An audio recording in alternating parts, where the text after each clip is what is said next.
Last time on Clan Tremere. There's a horny Toreador, and The horny Toreador said, "Come, blood bond me." But don't they all? And the regent said, "No." What does that Toreador give us? Yeah. Hold on, let's think about this. All right. Support for Podcast by Night is provided by Midnight Syndicate. To learn more, please visit midnightsyndicate.com.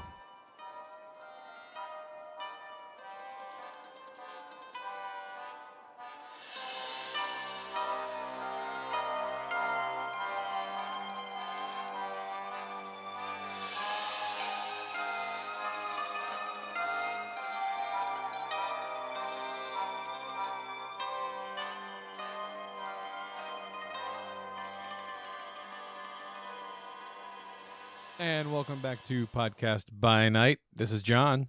I'm Jen. And here we are with our next, latest, and greatest episode of Clan Tremere. Where we left off last time was talking about the clan and the code in clan, the code of Clan Tremere, and the peripheral code, and everything that kind of falls underneath the auspices of that. Trying to understand what it is expected of you when you join this clan or embraced into it, if you're lucky enough or unlucky enough. It all depends on how, I guess, you would view it.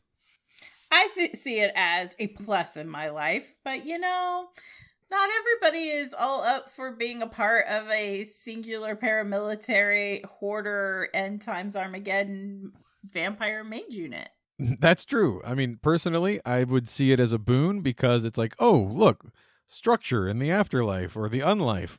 I'm all for it.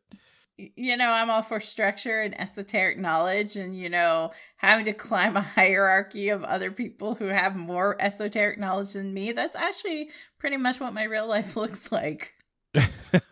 And here I am thinking that I just wanted to learn more about those ancient aliens. Yeah, gotta get your ancient alien groove on, because we all know somewhere in the depths of Clan Tremere is the proof that the ancient aliens existed and that they left behind their message to us somewhere in the pyramids. I think it has to do with pyramids. I'm not sure. You know what? That's what that guy with the snake eyes told me. So I'm going to believe him, because he said he's from Egypt. Because, believe every vampire with snake eyes from Egypt who says, I've got weird esoteric knowledge for you. It's going to end well for you. Hey, yeah, that's what he told me. So, okay. So tonight we're going to start off by getting into the meat of the topic that a lot of people, all the Harry Potter fans and everybody out there that just dreams of being a witch or a warlock. That's right. We're going to be talking about the blood magic and the complex discipline that is Thaumaturgy. Thumb. And as you might have guessed through all our discussions about, Inside Baseball, Do Not Talk About Fight Club, the Tremere are the only clan in the Camarilla who practice the difficult and complex and interweaving discipline that is known as Thaumaturgy. Complex is a word for it, yeah. Thaumaturgy is, in its strictest sense, Thaumaturgy isn't precisely a discipline like Auspex or Dominate. It's actually the ability for a vampire to tap into the magical essence of what makes them a vampire. Thaumaturgy pretty much is no less than the supernatural ability to manipulate reality, I guess you could say, to a certain extent, using the magical essence that is within a vampire's blood. But it's super hard to do. Very hard to do. And a lot of other vampires could not master this, but the Tremere have managed to figure it out. Because as we know, the Tremere began as true mages, and mages they use the magical essence that is inherent in the world to perform their feats of magic and to manipulate reality. But when the Tremere became vampires, they lost that connection, but not the knowledge of how to do it, because they still had all that esoteric knowledge of rituals and sort of the willpower involved in manipulating reality. And so one could say they simply assigned the same exact principle to the vampiric blood, but first they had to figure out how to tap into that blood, because now instead of using the inherent, force, if you will, of the world, of the living world, the quintessence, if you will, they had to learn how to use their inborn vampiric vitae, which was essentially, it is a mystical force that is animating them night to night. And they had to figure out how to manipulate that to do what they wanted. Yeah, and this is different than the way other vampires use magic, because there are other vampiric sorcerers. There are several other clans who have a form of quote-unquote magic that they use, but their magic is usually dependent on something exterior to themselves. So either they're calling upon the Umbra and their ability to move through it, or they call upon nature spirits or ghosts or what have you. So their powers are all external from themselves. The Tremere are actually tapping within themselves to be able to do all these crazy feats. So the ability to manipulate that magical essence of vampires means that the Tremere could then create vampiric magic quickly. So they don't really have to spend maybe like 30 minutes whipping out this magical aura to bring down a column of fire. They can just go, there you go. And that's sort of the thing that is their calling card. It is the one thing that gives all those other vampiric magic users pause when dealing with them, is that it makes them the most adept and formidable blood mages there are, and the other vampires know that. Well, even more than the fact that they can sometimes do this very quickly on the spot, the fact that they already understood how to do the esoteric, arcane magics, because they came into the vampiric world as true mages, they were able to pick up on how to even do it quickly. So they didn't spend like centuries developing this weird arcane magics like a lot of the other clans did. No, they did it within a few decades. And then on top of it, once they figured out the basic mechanics of how do I do magic as a vampire?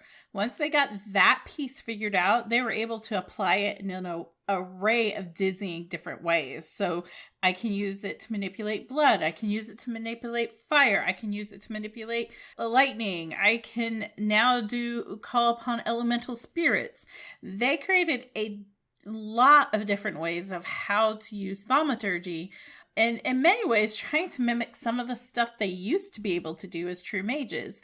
And because of that, they're much more versatile than most other vampiric sorcerers are, because those vampiric sorcerers are limited to only a few things that they can do within their very small box of things that have been developed. But the Tremere can do a lot of things, and then they still find new ways of applying the same principles to create new paths. They're always creating new paths of thaumaturgy. So the thing with the Tremere is, you think you understand what their magic is, and then bam, now they've created a new type of magic, and you're like, wait, what? But the downside is, because everybody says, magic comes at a price. And for the Tremere, that price is the idea that they as versatile as they are not nearly as versatile as they were. So true mages are humans who have the ability to manipulate reality itself. And unfortunately for the Tremere, the minute they became vampires, they lost that connection to their avatar, the piece of a mage that allows them to do magic.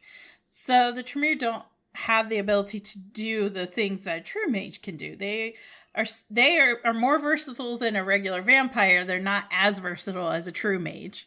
So because of that, they can only use the magical essence in their blood, and they can only manage feats that they can power through that essence in their blood, which is still fairly impressive. Let's be honest. They can still do a hell of a lot just through their blood, but it's not going to be nearly as cool as, say, a mortal mage who can do much, much, much more than a Tremere can.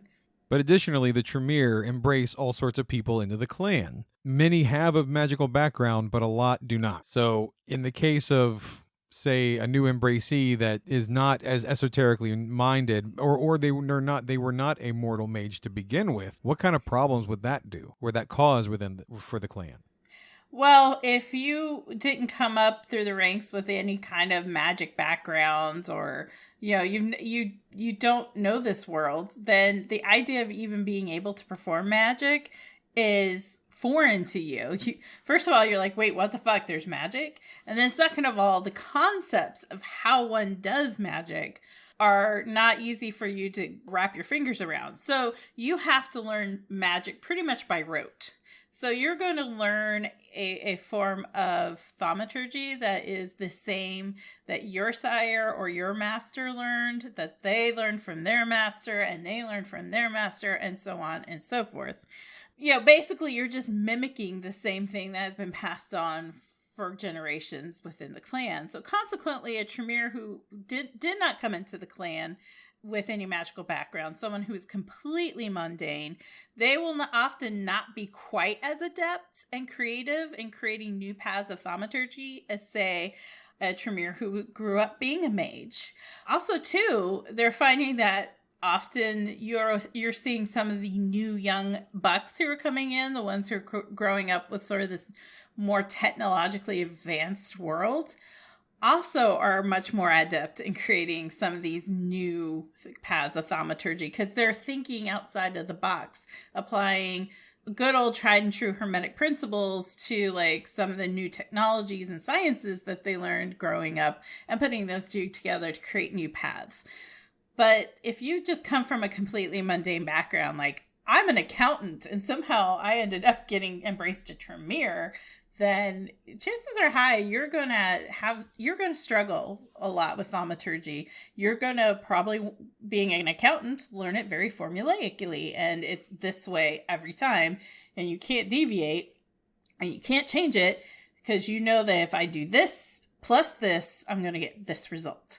That means that you're very limited in the kind of thaumaturgy you can do. So as you can see, because of all this, the Tremere and their thaumaturgy is less dynamic than true magic. That's kind of like the example of how they're limited in that scope. As a role-playing point, you might want to keep in mind that not only, especially if you're playing a fledgling or someone who has just been embraced, rank 1, they've just been released, not only did you have to struggle with this idea of, wait, there's magic, but you're just getting over the fact that you're now a vampire. So just kind of keep that in mind in the back of your head when you're playing this. And of course, obviously, this probably only goes for, like I said, the neonate rank 1s. If you're a higher rank than that, then you already know what you're doing with the magic. Or if you're playing an elder, you're like, what, I was alive once? ?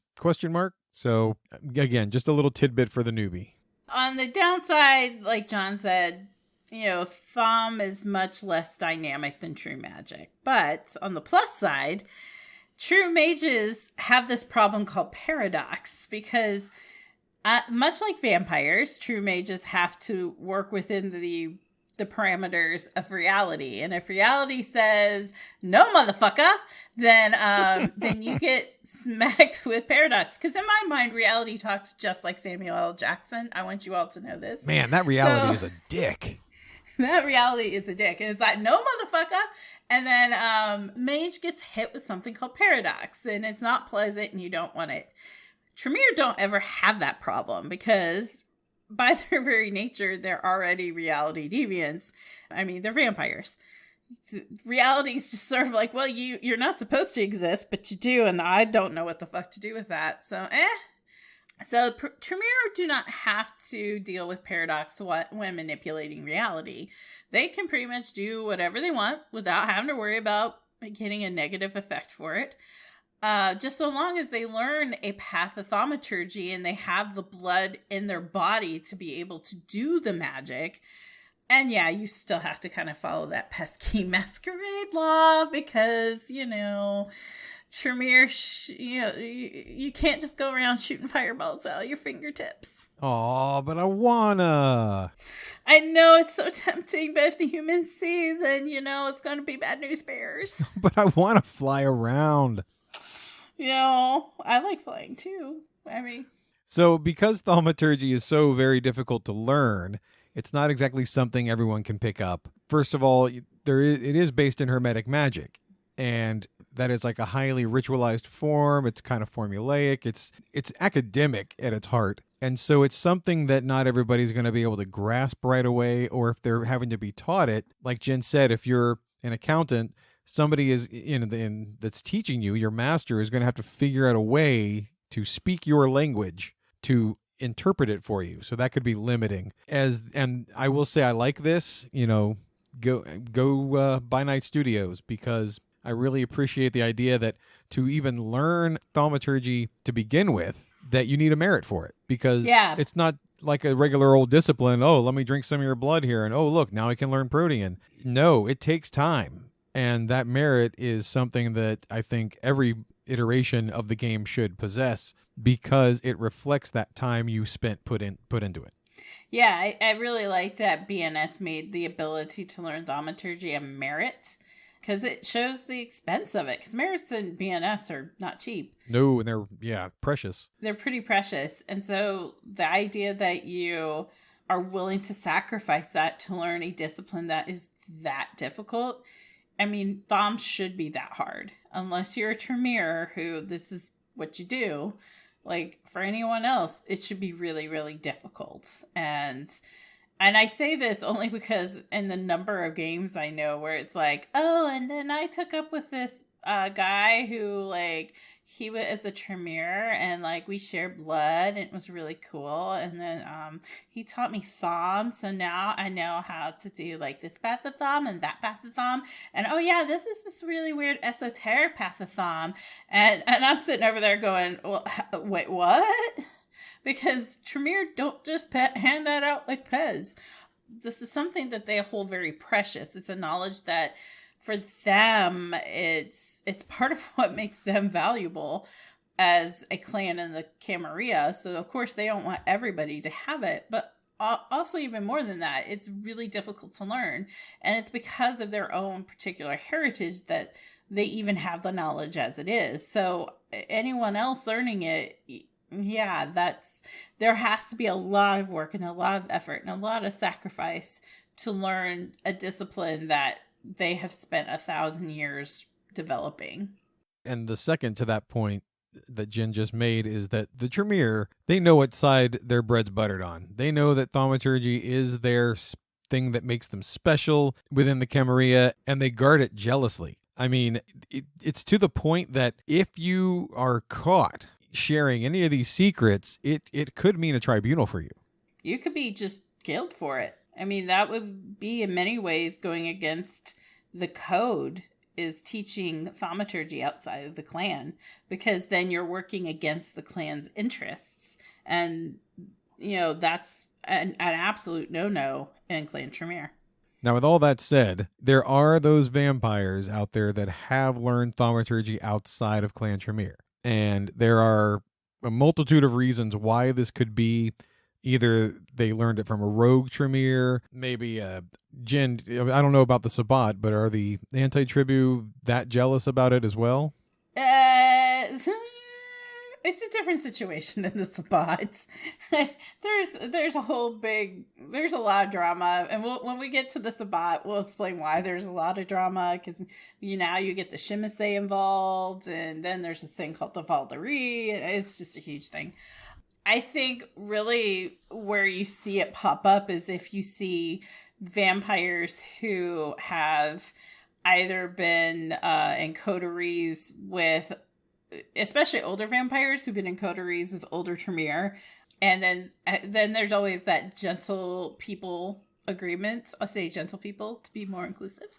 That wink, wink, nudge, nudge. Sometimes you see it where there's a random vampire who has been part of a Tremere experiment and they didn't know it. And so they're like, hey, I have THAUM. And people are like, how the hell did you get THAUM? And you go through the notes and you find out, hey, kooky Tremere and backwoods chantry thought, let's teach the gangrel in Quebec what THAUM is and see if it actually sticks. There's many reasons why THAUM may just pop up out of nowhere. Most often, I think where you see the random bits of THAUM popping up is actually among the anarchs. Because there are Tremere who, for one reason or the other, are outside of house and clan and outside of the Camarilla.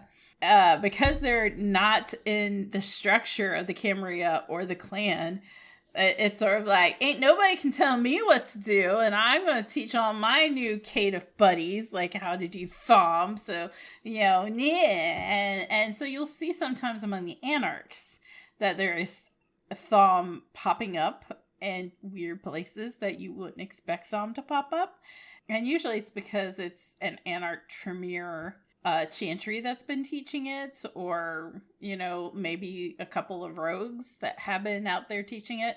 Often they won't have anything. Either they'll have something that's super simple, or they'll have something that's super advanced technological THAUM. Like the big push towards tech THAUM actually is among the anarchs, because the Tremere are so hidebound, as it were, that in some chantries they're like, oh, well, we cannot.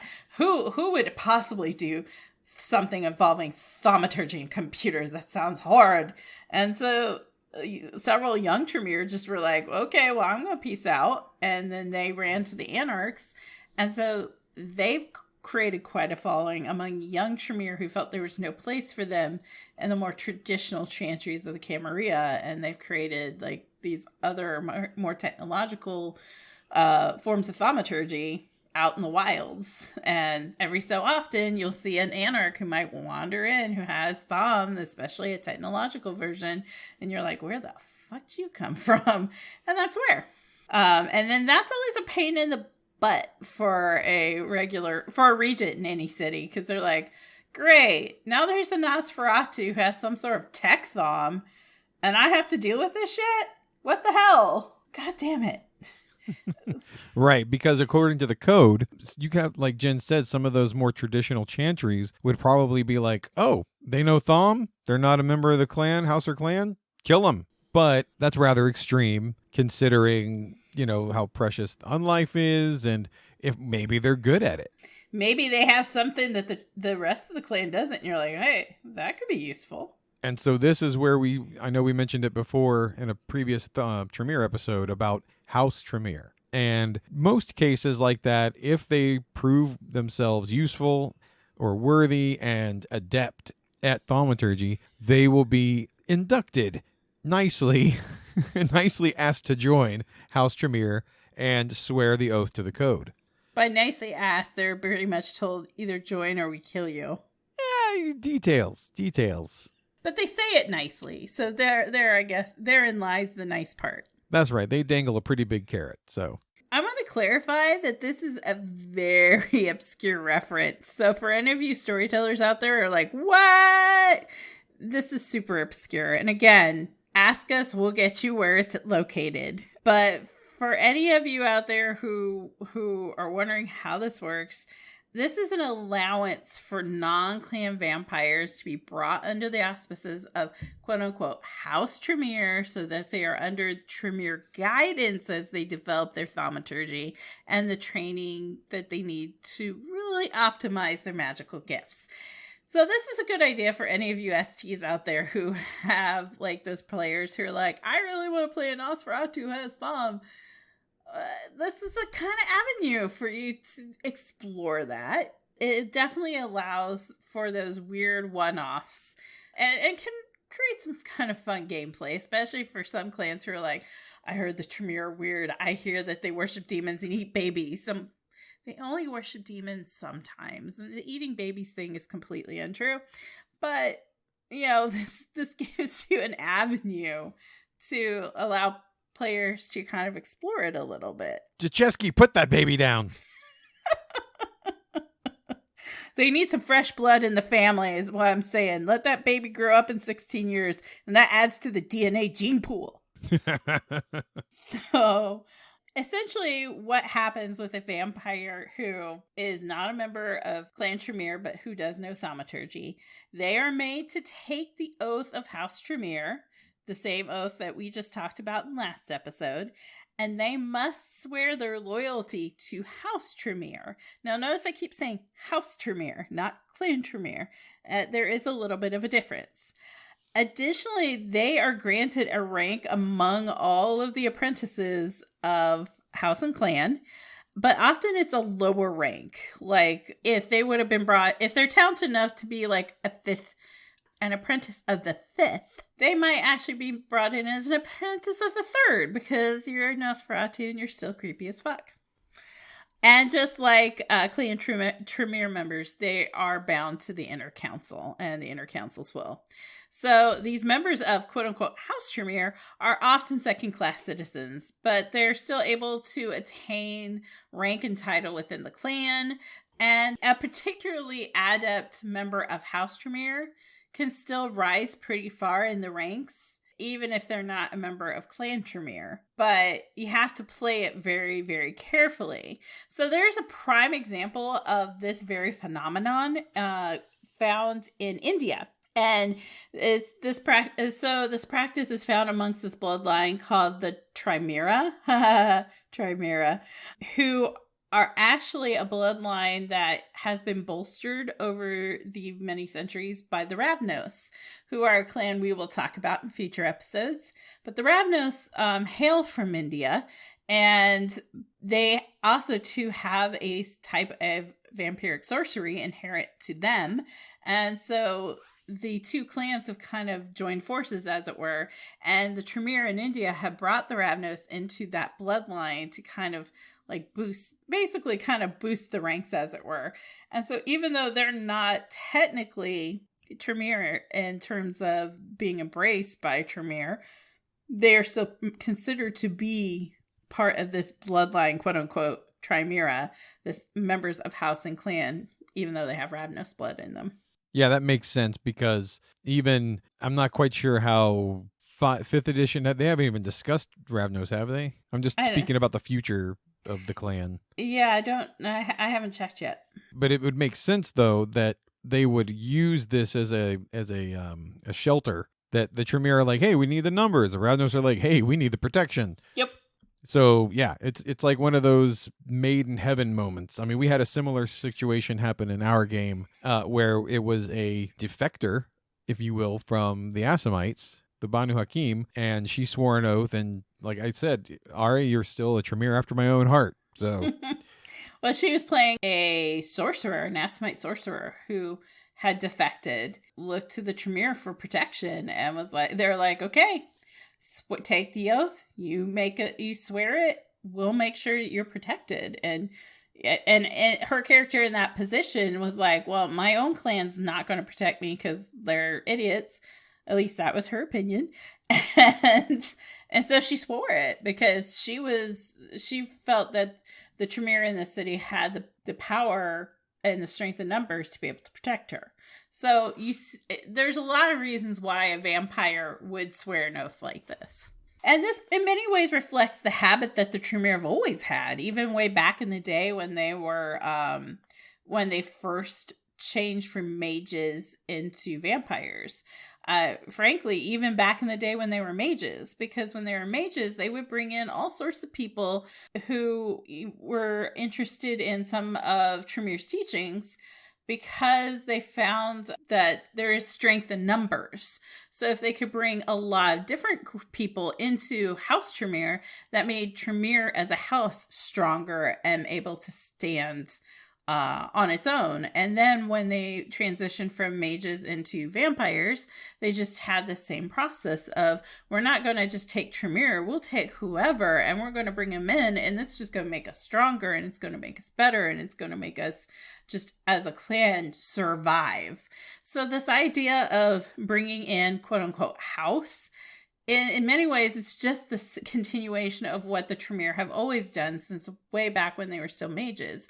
It's the idea of, we have to survive no matter what, and we will bring in any and everyone who are willing to be a part of this unit. And as long as we can all agree that it's going to be the house and the clan first. If we do this, we can all make it through together. Absolutely. They're like the ultimate nationalists. Right, they are a nation unto themselves. Okay, so now's the time I'm sure a lot of you have been waiting for. We're going to take this thaumaturgy thing and we're going to break it down a bit because, like Jen said before, thaumaturgy is is merely the ability to do blood magic. But that's kind of an oversimplification in the grand scheme, I think, because there are different types of blood magic that any thaumaturge can do. There you have the most basic ideas, from like throwing the fireball all the way to like freaking teleportation. There's a lot of different things you can do with THAUM, and like we said, it's very diverse. But I think the most basic way you can break down THAUM is into the two concepts. One is called paths and one is called rituals. So a path is just basically, at its heart, a set of principles that create certain repeatable magical feats. Usually they're all centered on one particular idea. So you have the idea of, say, repeatable feats centered on blood, or repeatable feats centered on fire, or feats centered on weather.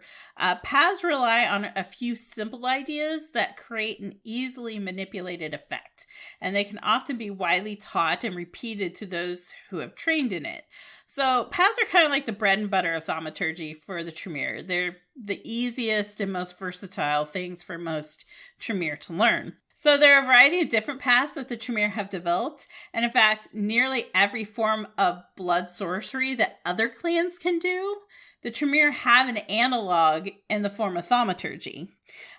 So they've kind of been watching all the other vampires who all could do sorcery before they came along and said, the Assamites do this thing? Well, I can kind of do that doing this. Oh, wow, the Shimase can do that thing. I can create a path of THAUM that mimics that. So yeah, pretty much every form of magic other vampires can do, the Tremere have formed a kind of path that is similar to it. And so the Tremere are constantly researching and looking for new paths and different ways that they can use their powers in the world around them. So all Tremere really do start with a primary path. That's the first path that you learn. Either it's because that's the one your master was good at, and so that's the one they taught you, or it's because it's the one you naturally gravitated to and it was just easiest for you to learn. And that'll be your most basic go-to path. And that's the one you'll probably concentrate the most on learning at first. And you're encouraged to learn other paths. In fact, it's probably best if you do learn at least one or two other paths, but there will always have that one path that will be your main focus before learning any others. And most Tremere will not be able to ascend to any like high rank within the clan, say like a regent, without having mastered at least one path of thaumaturgy. Among those paths, the most common, and in a lot of games, this is the one that they just kind of give you automatically, is the Path of Blood. So a lot of the primary paths for many Tremere is the Path of Blood. And this is simply the vampire's understanding and ability to manipulate the blood innately, or vitae, within living things. Because it's not just vampires you can use it on mortals as well, and it allows the thaumaturge to manipulate the blood within the other creatures, like the vampires and mortals, or within themselves also, to do specific things. And sometimes those are not so nice things.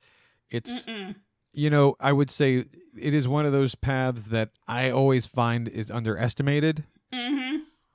I have to, because I have to gloat about it, because I made people get all wigged out and grossed out in a game, that using Path of Blood, I actually made someone's blood boil in their body like a sausage. People were like, oh god, that's just awful. So that may be its most destructive power, being able to boil someone's blood. But there is also an ability that causes either yourself or you can force another vampire to use blood. And sometimes you could do it at inopportune times. So it's how you play the character with that path that often proves how useful it can be. It's called Blood Rage. Rage. I could not remember the name of it. I knew which one it was. I knew what level it was. Couldn't remember the name. I will say again, like I said, it's most underrated, but a lot of it's the most common. But there are other popular paths that everybody kind of gets all of Twitter about. So it's usually their secondary paths. There's the path Lure of the Flame, which is the fireballs we keep talking about. Path of Corruption, which is another fun one that I would love to learn how to play at some point. Path of Weather Control, which my particular Tremere character was a master of. He scared the Sabbat with fog. Just fog. It was awesome. No joke. And then the Path of the Focused Mind, and there are several others that, these are the ones that are kind of in the main rule books of any vampire edition. So, please just have a look at it. I'm going to include the show notes. I'm going to links to the books, and have fun. On top of just those paths, there are some other exceedingly rare paths that exist only outside of the Camarilla Tremere. So not every path of thaumaturgy is going to be readily accessible to a Camarilla Tremere. Also, too, not every path of thaumaturgy in earlier editions of Vampire appears in later editions of Vampire, which is super annoying. So yeah, be able to check with your storyteller to see if the path you want is even permissible, or if there's even a mechanic for it in the edition you're playing. Because for example, this happens in LARP a lot. You'll see where paths of THAUM exist in the tabletop books, but not in the LARP books. So you're like, oh, but I loved using that one path of THAUM in my tabletop chronicle, but it's not in your LARP. So either someone has to write a mechanic for it, or you have to beg and plead someone at BNS to write it for you. But just always check with your ST about paths of THAUM, because there are some really wicked and really cool ones out there, but not every storyteller is going to want you to have the super amazing THAUM cheese ball of utter awesomeness. Definitely follow that advice. Talk to your ST, because sometimes that Uber THAUM path of awesomeness is could be game breaking in some way. So yes. Yeah, definitely always communicate. And you don't want your powers, as cool as you think they are, to break the game. So yeah, it doesn't make it fun for other players. Now the second part, like Jen said, it can be broken down in paths and rituals. So the second part are the rituals. Now these are specific complex set of spells that do a very specific thing. They do one thing, and they typically do it very well, but it goes back to the idea of those repeatable effects. But sometimes rituals they're a little bit more powerful than like a quick one-off spell, which is why it takes more time to create them, implement them, set them up. Rituals require a certain basic knowledge of Hermetic Thaumaturgy to do them. So you can only have so many rituals as you do have knowledge of Thaumaturgy. So as your knowledge of paths grows, so too does your capability of understanding how rituals work.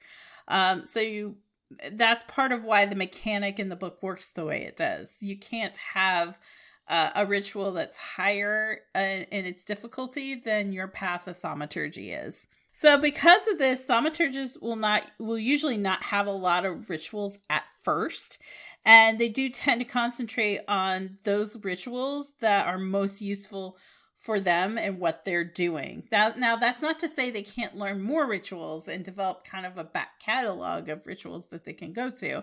But at first, many thaumaturgists don't really have a lot. So they'll pick and choose the ones that are most useful to them, even though there's more rituals than you could shake a stick at. There are rituals for all kinds of things. So there's rituals for protection in the form of wards. There's rituals for social manipulation, for security, for striking enemies from a distance, for sharing knowledge and information. There's rituals for spying. In many ways, rituals allow you to do more of the kinds of things you want to do that the paths don't allow you to do. So rituals are very specific. They do one specific task and one specific task only. But you can develop a ritual to do any sort of task. It's just going to take you time and study and the ability to create it. And because of that, they tend to not be the standard go-to as much as paths are. So it really depends on what you're trying to do. If you need to pull out some THAUM in a battle, you're going to be using your fireballs or sucking blood out of another person's body from across the room. That's all going to be a path. But if you want to spy on somebody, or if you want to send them a message, or if you want to strike them from 1,000 feet without them knowing, you would probably use a ritual. And something that I do enjoy is the game is set up so that it sort of reflects how difficult it is to learn thaumaturgy. I mean, it takes years to master this stuff. And so because of that, most Tremere tend to focus their attention on that, on cultivating their paths, their rituals, learning the esoteric knowledge at the expense of influence development or even learning other disciplines. Now, the Tremere do have two other disciplines, Auspics and Dominate, that we've spoken about before. And they learn those too. They bolster those up because they all three of their innate discipline powers reflect the mindset of the clan. And so all three of these things are considered good and worthy of study and advancement. It's just that sometimes that magic just really takes precedence. And because the Tremere are so steeped in hermetic training with their practices of thaumaturgy, many of them also learn to speak this weird, strange, magical language called Enochian. So Enochian is a language developed by the Order of Hermes, and it allows them to speak with umbral spirits. These are spirits who exist in the realm just outside of Earth's reality. It gets a little complicated. But anyways, some examples of umbral spirits are angels and demons, who all speak Enochian. But there are other kinds of umbral critters out there who all speak Enochian too. And the Tremere maintain the language, and they use it for many of their interchantry communications, as it's at least one common language that all Tremere share, because most Tremere will speak their native tongue. So I may speak English, but that Tremere may speak Croatian, and this other Tremere may speak, French. We can't speak to each other in our native tongue, but we all share Enochian because we're all Tremere. So at least we have that. It becomes the lingua franca of Clan Tremere. So those who have not been hermetically trained cannot learn Enochian. So I am sorry, Bruja scholars out there. I am very, very sorry. You will not be able to learn Enochian. I am sorry, Toreador linguists out there. You will not be able to learn Enochian. It is not a language you will ever be able to learn because you do not have the hermetic skills to learn it. And even if you have the linguistic ability, you still cannot learn Enochian because it is a magical language. However, if a Tremere finds themselves around a hermetic mage for any reason, say you're out for a stroll and hey there, Order of Hermes mage, there's never usually a good reason why a Tremere would be running into a hermetic mage. It's usually always a bad reason. It's always a bad reason. But if you are a Tremere and you happen to see a pack of hermetic mages and you yell to your Tremere buddies in Enochian, guess what? Those hermetic mages know exactly what you just said because every single one of them also speaks Enochian. And in fact, their term for Tremere is Masasa, which comes from the Enochian. Basically, it's a traitor. Tremere are considered traitors to the Order of Hermes. So if they call you Masasa, then you better run, because that's not going well for you. It's going to be a bad day. It's going to be a very bad day. Or to put it in the common parlance, mudblood. Yeah. Masasa is the hermetic version of mudblood. There you go. Yes, it's going to be a very bad day for you. And you know that whole thing about masquerade and paradox, so it's probably going to go out the window because there's going to be fireballs thrown. Again, as always, check with your storyteller if they want to run this.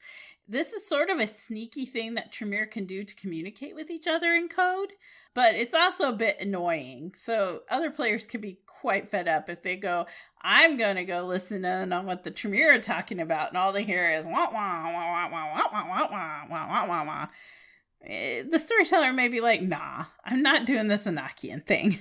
And check with your storyteller. It's really completely up to them if they want to run with that or not. That's true. I mean, all of this is to serve the story. And if the storyteller is like, yeah, we're just going to play if you want Tremere in your game and they're going to be more of like the Merlin-y types, then maybe not. And that's perfectly fine. Or if they want to be like, I know everything there is to know about Tremere, so we're going to include everything type, well, you might just be in a Tremere game. If you couldn't tell, John and I have played with storytellers who are like, I know everything there is to know about Tremere.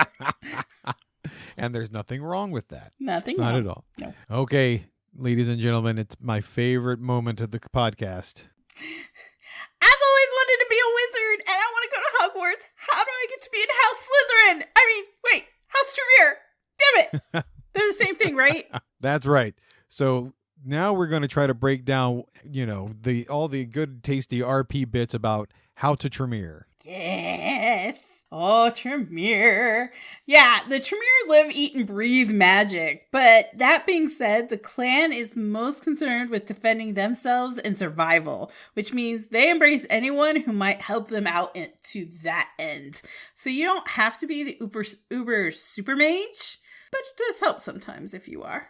They're attracted to mages and hedge mages and anybody with that esoteric knowledge. But remember that Tremere, the clan itself, is always looking to further itself, further its ends, and better themselves for being prepared for whatever may come. So, again, your character can come from any walk of life, any profession.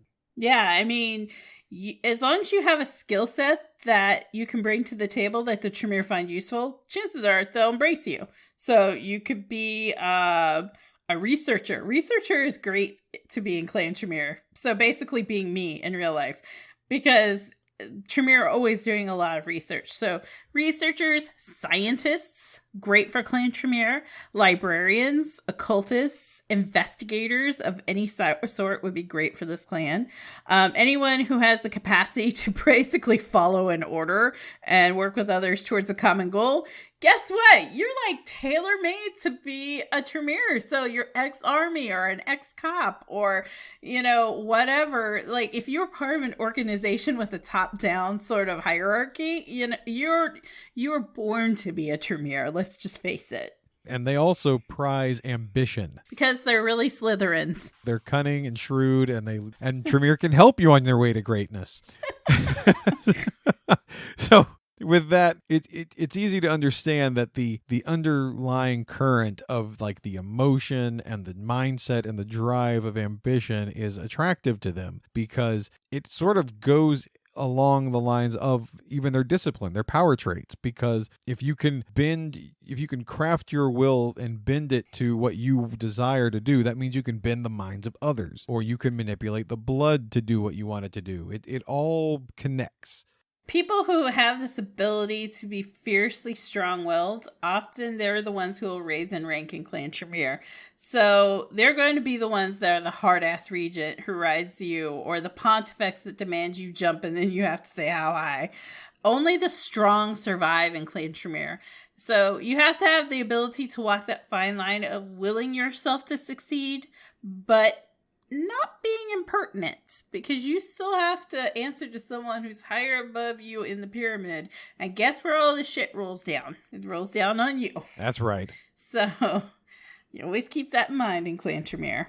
So you hear us saying code and clan a lot in reference to the Tremere, and that's actually, I think that's really our colloquial catchphrase. Is it? That was yes, I think it is. I love it though. That's our catchphrase then. Yeah, I think that was one born out of the LARPs that we played in here in Los Angeles. Nice. It reflects I think it's a great catchphrase because it really reflects the two things that are the most important to Clan Tremere. That is the code and the clan. First, it's always the code. You always have the law. And second is always the clan. And a distant third is the Camarilla, maybe, sometimes. And many Tremere may have their own agenda. I mean, there's nothing saying a Tremere can't have their own agenda and work towards their own goal. The idea is that you will always be working for the clan first. And, well, maybe the clan first thing after yourself. It's the idea that the clan is ranking somewhere high up there, and it better be pretty high. That is what it means to be a Tremere. So as you're thinking of your Tremere concepts, keep all this stuff in the back of your mind of how do I Tremere? Well, this is how you Tremere. And speaking of concepts, we have our wonderful little list of some fun concepts that Jen thought up that might be helpful with some... They're not exhaustive. No, not at all. I mean, like, again, you can come from anywhere, anyone, anywhere. But these are sort of ideas to help spur your own imagination in creating your own character. So first up is the ex-mage vampire. So this is something that I know we've discussed a lot, talking about the magic and the hermetics, and really, I mean, you could come from any magical tradition, but specifically, I guess this is speaking to you were once a mage. It doesn't have to be hermetic. You could be from another tradition of mage, maybe even a technocrat. For whatever reason, you're interesting to Clan Tremere, I should put it. And whatever it was, they brought you over, and now you've lost your connection to your avatar, and you can't do true magic anymore, but you're now surviving among the Masasa, and you're trying to find out your new place in this world. So if you're an ex-mage, in many ways, you already have a leg up in terms of your training and your understanding that many other mundane embracees do not. And the next one, you're not in Kansas anymore. This kind of taps... You're not in Kansas anymore, Toto. Not at all. This kind of taps into what I was saying before about, wait a minute, magic's real? Wait a minute, I gotta drink blood? You were a normal human, and you were just doing your thing, bopping around, and then all of a sudden, bam, you got embraced by the blood mages. Not only are you now figuring out that vampires are real, but now there's also magic in the world? What the fuck? It's like you woke up in Oz, except Oz is a dark gothic place, not a multicolored, technicolor nightmare. Yeah. A lot for you to grasp. It's a lot for you to grasp.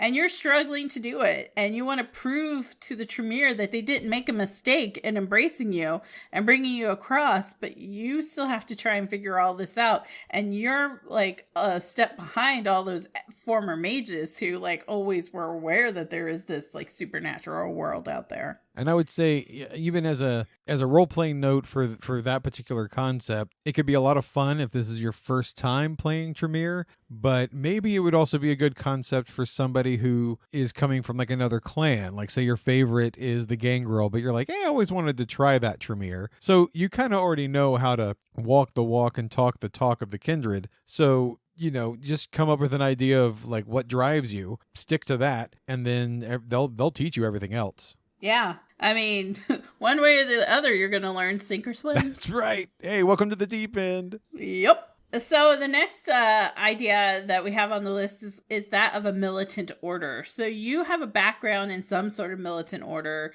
You could have been ex-army, special forces, you're a cop. It doesn't matter really. It's just you were part of some sort of very hierarchical structure where you had to learn to fight and to answer to someone who had authority above you. And so it's that form that it functions very, very well in Clan Tremere. So it's very familiar to you. So maybe you were a cop or you're a soldier, whatever. You know how to play this game. You know how this hierarchy works. And you understand how you can become a competent individual within the pyramid structure. And so you excel very well in Clan Tremere politics. So if you are someone who comes in from, say, like the military, you understand it better than, say, the accountant who just got brought in, who was like, wait, what? I've never had to go, yes, sir, no, sir, how high, sir. They're going to have a harder time figuring it out than you, this is the way you've lived all your life. Right. You just traded one boot camp for another. Yep. All right. Next on the list is the nerdy academic. Me! You! That's right. Yay! You were either a college professor, a research assistant, a librarian. Maybe you were an archaeologist looking up esoteric information and rare magical items. That's always my favorite one. That's what happened to Indy. That is. And technically Villalobos, even though he was grave robbing. But hey, what's the difference? That's right.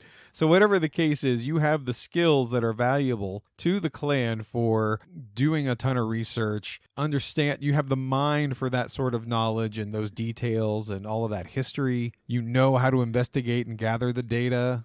Yeah, I mean, that's all more valuable than gold to a Tremere. So they love them some nerdy academics. Yup. That's right. And nerdy academics know a thing or two of how to play ball in terms of a top-down hierarchical structure. Have you ever been in a chair or dean meeting?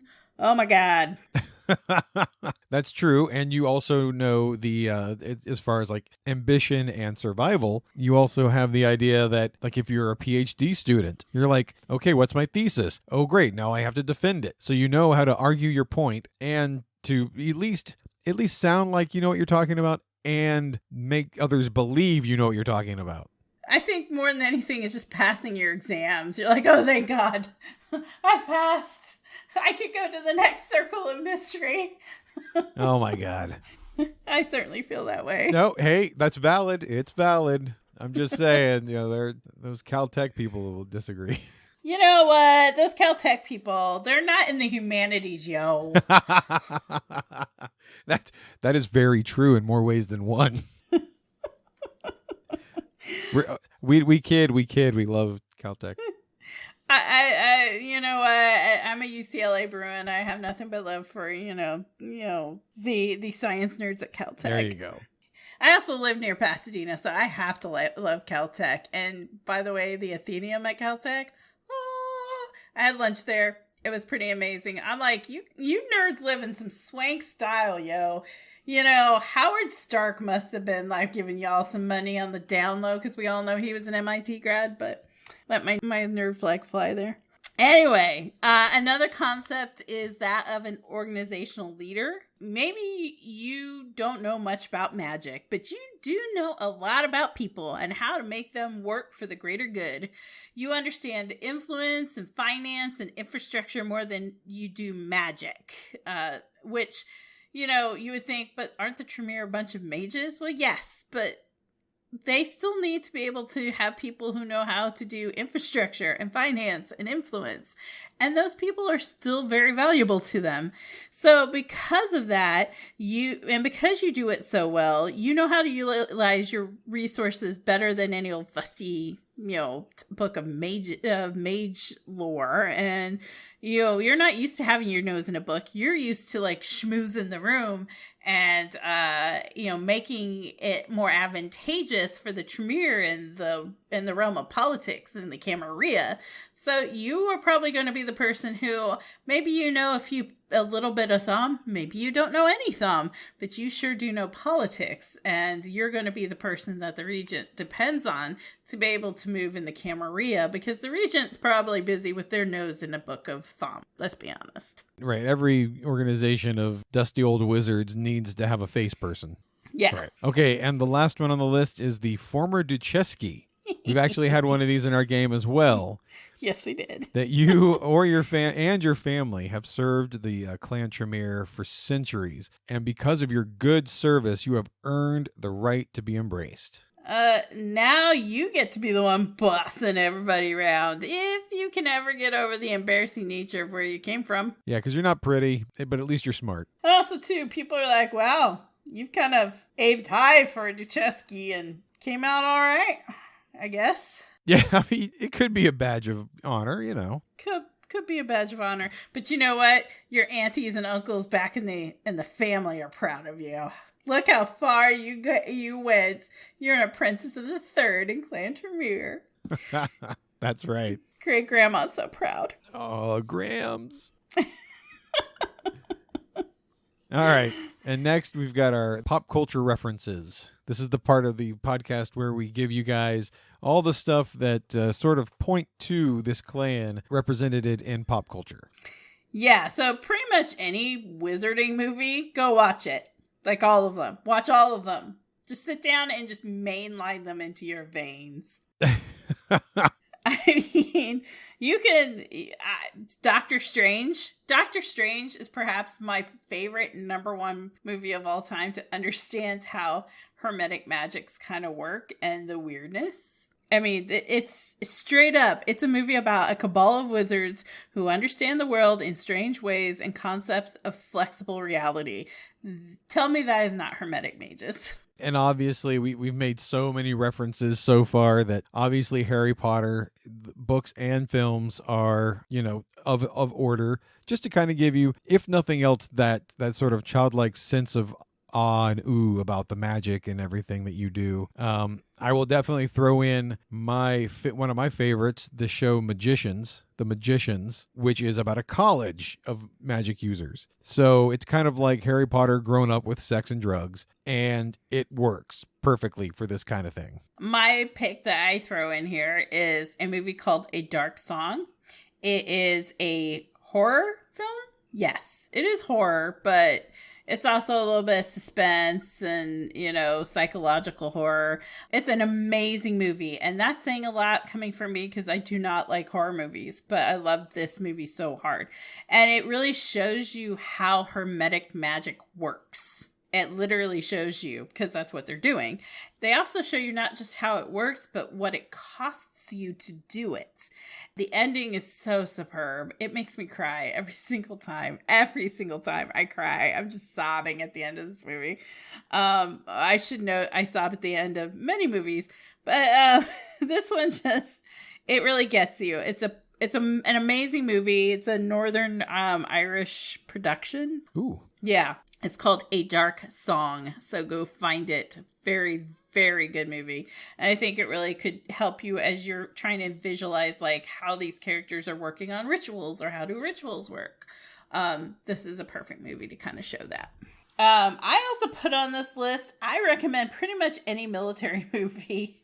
Any movie that shows a military structure and like, people having to go through boot camp or whatever. I think anything that requires a lot of yes sir, no sir aspects in the movie, it helps you understand the psychology of Clan Tremere with its rank and its titles. So you pick a military movie. Just pick one, go watch it. There's 5 gazillion of them. This is America. Because this is Morca, and I think I watched most of them growing up. Because they were a favorite in my household. So yeah, just pick one. I think that would really help you kind of just understand how the Tremere treat it. Because they treat it just like the military or the police. And they don't fuck around with it. So yeah, go check that out. Right. And speaking of not fucking around, the next one is Preppers. Oh, Preppers. I know we've made this connection several times too in past episodes, and it is really no joke. I think is it Discovery Channel or History Channel? They actually had some like docudrama shows about preppers. Oh yeah, I think it's like Discovery or TLC or something.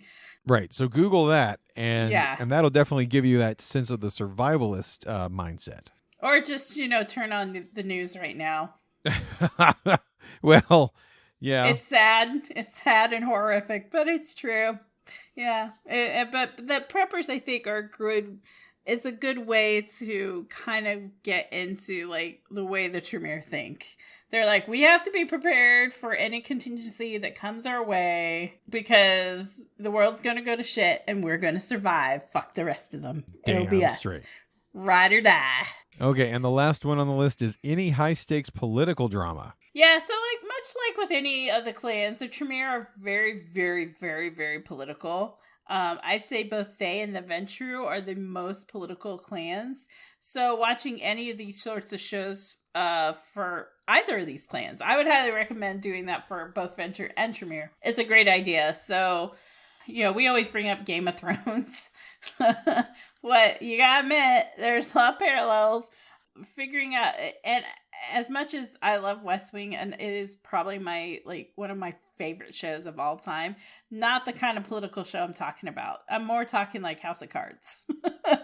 I'm talking about some high stakes cutthroat action, because I think that is much more of what you will see with these two clans in terms of politics, because they don't play games. So, anything like that runs along those lines. And you guys can think of suggestions. I mean, obviously, I don't get to watch a lot of TV, so I'm always up for suggestions because I'll be like, ooh, what's that? I'm going to go watch that. Since I'm on quarantine right now, I'm watching lots of things. So, but yeah, feel free to give us suggestions. That's right. Yep, we do have the Facebook page out there. We do have our Instagram channel and Twitter. Hit us up, shout us out, tell us what you think. Yeah, we haven't given our Twitter handles in a while, but Podcast by Night does have a Twitter. At By Night the Podcast. You can just Twitter me. I'm at Beshter, Beshter, because frankly, I'm on there all the time and I like talking to people. So you can just tweet me and be like, hi. I don't know who you are, but I'll say hi back. Yeah, and I very much frequent the By Night Podcast. Yes. John's usually the one on the By Night Podcast.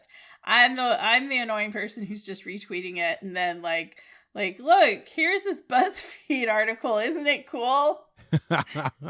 That's me. Well, I'll retweet that too. To kind of close out the episode like we do with every one of our clan episodes, there is our list of books. Of course, I'm going to be straight up honest with all of you. Of all the clans in the vampire line, of all the clans, and I mean all of them, the one clan that has the most books written about them is Clan Tremere. There is a ton of books. A ton of books about just the Tremere, more than any other clan by far. And there's clan books, there is THAUM books, there is the Order of Hermes tradition books. Go take a peek at some of the mage books about the Order of Hermes. And go take a look at some of the mage books about the Order of Hermes. Sometimes they mention Tremere, sometimes they don't, but that gives you a flavor of the world that the Tremere came out of and why they are the way they are. Go read House Tremere, read the Dark Age Companions, the Transylvania Chronicles. They wrote a whole chronicle centered on Eastern European vampires, of which the Tremere are one of the main players. So, the Dark Age books cover a lot of stuff about Tremere. Knights of Prophecy, all the blood magics. They all have THAUM in them. Just read all of them. Lore of the Clans. I think there's probably books I don't remember out there. All of them. Tremere are everywhere. The pyramid is watching you. That's right. Code and Clan. I mean, now that everybody has their homework assignments from Professor Wolf, we really hope that you've enjoyed this episode. It has been our longest thus far, and I think it's one of the ones that's near and dear to our hearts for sure. Yeah, and with Clan Tremere, I mean, all 4 episodes of Clan Tremere, this actually concludes all of the Camarilla clans. That's right. Oh my God. Yeah. I mean, if you've been on this long journey with us, it's been 2 years now. We have been slowly making our way through first the Camarilla and then the Laws and then each of the clans. And now we've come to the end. We are at the end of the Camarilla. What comes next? What comes after the Ivory Tower, John? Those that don't give a fuck. Those who really don't give a fuck. So, John and I were talking. I was like, hey, John, we're coming up on the end of Tremere. Where do you want to go next? And so we agreed we're going to do Anarchs. So we are going to be looking at the Anarchs with our next episode and starting to look at the vampires who are like, Law and Order, fuck that noise. Pfft. You ain't going to tell me what I'm going to do because Merca, fuck yeah. Oh, wait, they started in Europe. Sorry, my bad. Well, didn't everything great start in Europe? That's I digress. what Europeans would like to tell you. Yeah, we're gonna hit up the Anarchs because it also the way the world's going, and I believe a lot of the focus that's been thrust on V5, because I know probably a lot of our listeners have come in since the new relaunch. Anarchs factor heavily into that meta plot, the mega plot there. So this is probably also going to be one of our more timely episodes, but we're not going to delve into 5e just yet. We're still just based hard on the classics, but I mean, everybody's got to know where they've come from. So yeah, gotta know your history. That's right. Know your history, y'all. So we're going to give it to you. Yep. So we're going to start in on Anarchs, and we're going to see what those vampires who refuse to conform to the system have to say about things. That's right. Ideals and dreams. That's what it's going to be about. Mm-hmm. And maybe a little mayhem, a little madness, little riots in Los Angeles. I don't know. Yeah, we'll see what happens. Yeah. So for all of you who've kind of stuck it out with us through all the Camarilla clans, thank you. Thank you so much.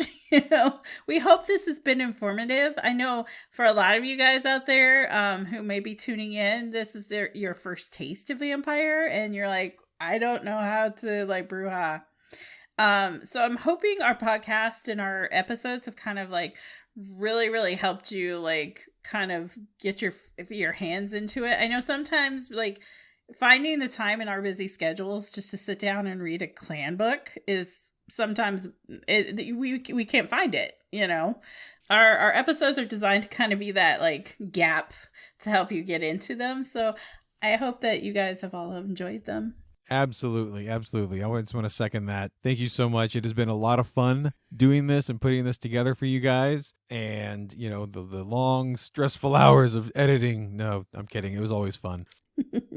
All right. Well, with all of that, we look forward to talking with you soon. And we're, of course, going to bring you out some little snippet episodes, probably trying to, you know, ease into the Anarchs. We'll see what happens. And we still have been teasing us watching Kindred Embraced and doing a running commentary. So, I mean, we're stuck in the house right now, John. We should work on this at some point. You know something? I was just talking about that today. So I think we're not going to make that happen. We need to make this happen because we've been promising and we haven't done it. And I think it's time. I think we should just do it. Now's the time. All right. Well, thank you, everybody. My name's John. I'm Jed. And we'll talk to you soon. Bye. Bye.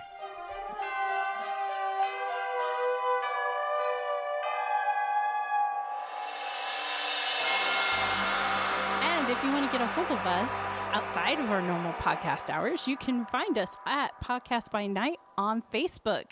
You can also find us on Twitter at By Night Podcast, or you can email us with any questions, thoughts, opinions, anything you want to communicate to us. You can do that at podcastbynight@gmail.com.